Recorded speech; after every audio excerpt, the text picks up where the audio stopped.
Good morning, Year 1 students. Today, we're going to be refreshing our knowledge of story elements. Now, in English this semester, in class, you've been exploring different narratives. It is important that you all understand that every story contains these story elements we're going to talk about today. For your final assessment task, when you either adapt or retell one of your favourite stories, you'll be mentioning the following story elements I'm going to explain now. The first story element we're going to talk about is characters.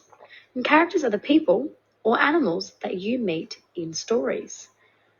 Can you think of some characters that you have read about this term in English? That's right.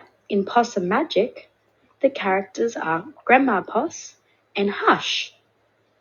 Now there can be main characters in stories, and these characters are the ones that we see from beginning, middle, and end.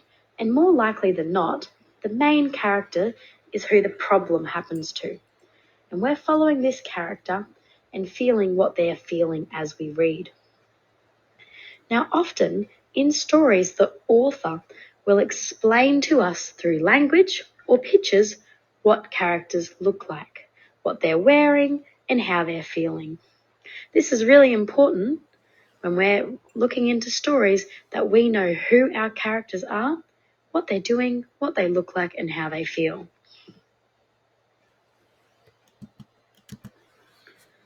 The next story element is setting, and setting is when and where the story happens.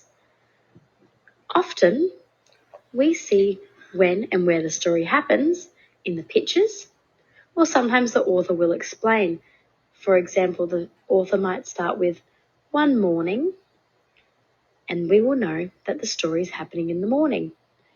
Or the author may say, on one cold, dark winter's day in dark forests, and we would know that this was happening on a cold winter's day in a dark green forest.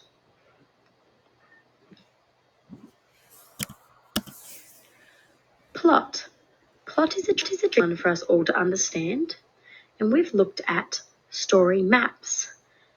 Plot is all the events that happen in the story. In every story, we know that there's a beginning, there's a middle, and there's an end. And this is the plot. In the beginning, that's where we introduce the characters and setting. The middle is the problem, and the end is where that problem is resolved.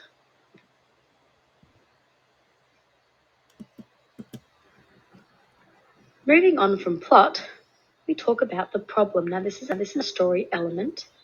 The problem is part of the plot and is often described in the middle of the story. In every story, there must be a problem. And this is a tricky thing that I've noticed some of us are forgetting. Every story must have a problem, something that goes wrong. Someone might get lost, someone might get hurt. There are lots of different problems that can happen in our stories. Can you think of a problem that has happened in a story you have read in English this term?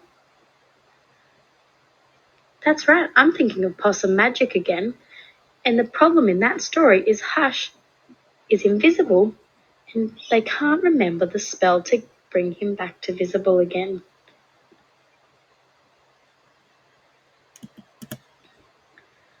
Finally, the solution. So following on from the problem, every story will have a solution. Sometimes the solution is positive and sometimes the solution is negative, but this is the ending of the story, how the problem is solved. Some stories use magic. Some stories introduce another character to help. The problem always comes with a resolution.